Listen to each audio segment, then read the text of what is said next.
Hi hello friends, ಎಲ್ರಿಗೂ ನಮಸ್ಕಾರ. ಇವತ್ತೊಂದು ಸ್ನ್ಯಾಕ್ಸ್ ತೊಗೊಂಡು ಬಂದಿದ್ದೀನಿ.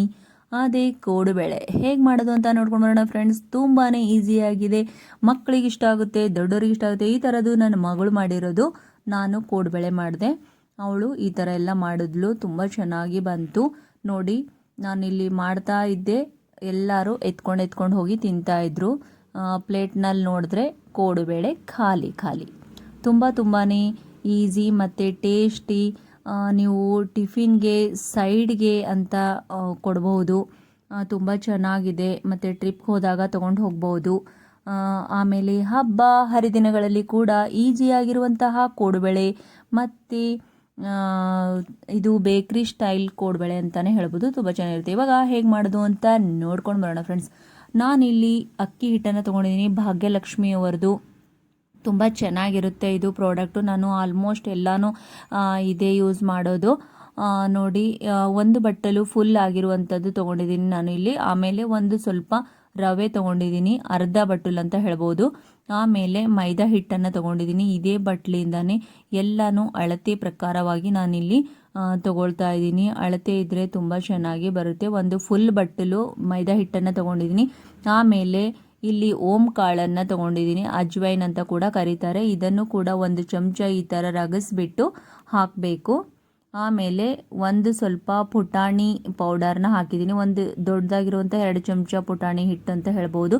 ಆಮೇಲೆ ರುಚಿಗೆ ತಕ್ಕಷ್ಟು ಉಪ್ಪು, ಖಾರ, ಆಮೇಲೆ ಅರಿಶಿಣ ಹಾಕಿ ಒಂದು ಸ್ವಲ್ಪ ಮಿಕ್ಸ್ ಮಾಡ್ಕೋಬೇಕು. ಹಾಗೆ ಯಾರೆಲ್ಲರೂ ಹೊಸಬ್ರು ನೋಡ್ತಾಯಿದ್ರು ಅವರೆಲ್ಲ ನನ್ನ ಚಾನಲ್ಗೆ ಸಬ್ಸ್ಕ್ರೈಬ್ ಮಾಡ್ಕೊಳ್ಳಿ. ಹಾಗೆ ಇಲ್ಲಿ ನಾನು ಕರಿ ಎಳ್ಳನ್ನು ಹಾಕ್ತಾ ಇದ್ದೀನಿ. ನಿಮಗೆ ಇಷ್ಟ ಆದರೆ ಹಾಕ್ಬೋದು, ಇಲ್ಲಾಂದರೆ ಬಿಡ್ಬೋದು. ಆಮೇಲೆ 2 ಚಮಚ ನಾನಿಲ್ಲಿ ಎಣ್ಣೆನ ಬಿಸಿ ಮಾಡ್ಕೊಂಡ್ಬಿಟ್ಟು ಹಾಕ್ತಾ ಇದ್ದೀನಿ. ನೀವು ಬೇಕಂದರೆ ಇದರಲ್ಲಿ ಬೆಣ್ಣೆ ಕೂಡ ಬಿಸಿ ಮಾಡಿ ಇದರಲ್ಲಿ ಹಾಕ್ಕೊಂಡು ಕಲಿಸ್ಕೋಬೋದು ಫ್ರೆಂಡ್ಸ್. ನೋಡಿ, ಇವಾಗ ಚೆನ್ನಾಗಿ ಕಲಿಸ್ಕೋಬೇಕು. ಈ ಥರ ಆಗಿದೆ. ಆಮೇಲೆ ಇದರಲ್ಲಿ ನಾವು ಸ್ವಲ್ಪ ನೀರು ಹಾಕಿ ಕಲಿಸ್ಕೋಬೇಕು. ಮತ್ತು ಆಮೇಲೆ ಬಿಸಿ ನೀರನ್ನು ಹಾಕಬೇಡಿ, ತಣ್ಣೀರನ್ನು ಹಾಕಿ ಚೆನ್ನಾಗಿ ನಾವು ಚಪಾತಿ ಹಿಟ್ಟು ಯಾವ ಥರ ನಾದ್ಕೋತೀವಲ್ವ ಅದೇ ಥರನೇ ಕಲಿಸ್ಕೋಬೇಕು. ನೋಡಿ, ಇವಾಗ ಚೆನ್ನಾಗಿ ಈ ಥರ ನಾದ್ಕೊಳ್ಬೇಕು ಹಿಟ್ಟನ್ನು. ನೋಡಿ, ಎಲ್ಲನೂ ಮಿಕ್ಸ್ ಆಗೋಗಬೇಕು. ಇಷ್ಟು ಚೆನ್ನಾಗಿ ಬಂದಿದೆ ನೋಡಿ. ಪರ್ಫೆಕ್ಟ್ ಆದಂತಹ ಅಳತೆ ಅಂತ ಹೇಳಬಹುದು. ನೀವು ಒಂದು ಸರಿ ಮಾಡಿದರೆ ನೀವು ಖಂಡಿತವಾಗ್ಲೂ ಮತ್ತೆ ಇದನ್ನು ಮಾಡೇ ಮಾಡ್ತೀರಾ ಅಂತ ನನಗೆ ಗೊತ್ತು. ನೋಡಿ, ಇವಾಗ ಒಂದು 10 ನಿಮಿಷ ಬಿಟ್ಟಿದ್ದೀನಿ. ಆಮೇಲೆ ಇಲ್ಲಿ ಈ ಥರ ಸ್ವಲ್ಪ ತೊಗೊಂಡ್ಬಿಟ್ಟು, ನಮಗೆ ಕೋಡುಬೇಳೆಗೆ ಎಷ್ಟು ಬೇಕಲ್ವಾ ಅಷ್ಟೇ ತೊಗೊಂಡ್ಬಿಟ್ಟು ಈ ಥರ ಮಾಡ್ಕೋಬೇಕು. ನೋಡಿ, ಇಷ್ಟು ತೊಗೊಂಡ್ಬಿಟ್ಟು ನಾನು ಈ ಥರ ಮಾಡಿ ಆಮೇಲೆ ಈ ಥರ ಮಾಡಿದ್ದೀನಿ.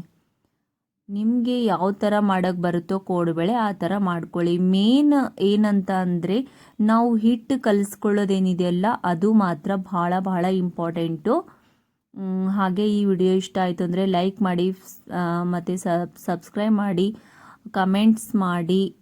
ನೋಡಿ, ಮತ್ತೊಂದು ನಾನು ಇದು ನಮ್ಮ ಅಮ್ಮ ಈ ಥರ ಮಾಡ್ತಾರೆ, ಕೊಂಬು ಬರುತ್ತೆ ಅಲ್ಲಿ, ಆ ಥರ ಕೂಡ ನಾನಿಲ್ಲಿ ಒಂದೆರಡು ಮಾಡ್ಕೊಂಡಿದ್ದೀನಿ. ನಾನು ಆ ಥರನೂ ಮಾಡಿದ್ದೀನಿ, ಒಂದು ಸ್ವಲ್ಪ ಈ ಥರನೂ ಕೂಡ ಮಾಡ್ಕೊಂಡಿದ್ದೀನಿ. ನೋಡಿ, ಎಲ್ಲನೂ ಈ ಥರ ಮಾಡ್ಕೊಂಡು ಇಟ್ಕೊಂಡು ನೋಡಿ, ನನ್ನ ಮಗಳು ಯಾವ ಥರ ತೋರಿಸ್ತಾ ಇದ್ದಾಳೆ ಅಂತ ಅವಳು ಆ ಥರ ಕೂಡ ಮಾಡಿದ್ಲು.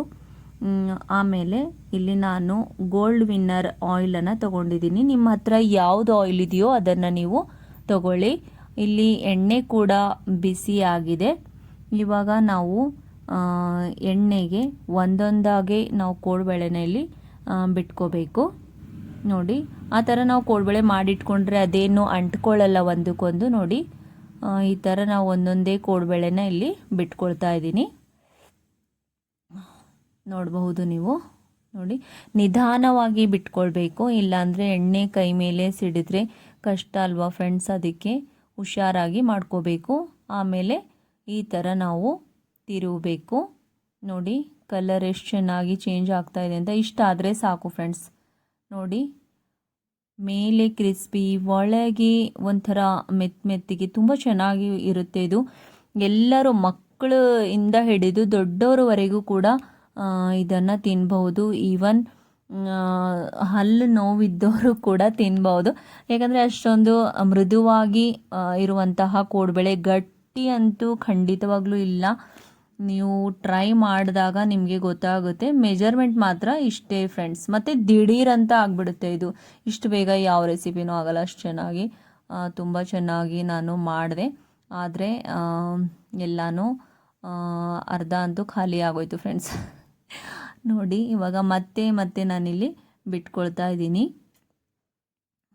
ನೋಡಿ ತುಂಬ ನನಗಂತೂ ಭಾಳ ಇಷ್ಟ ಆಯಿತು.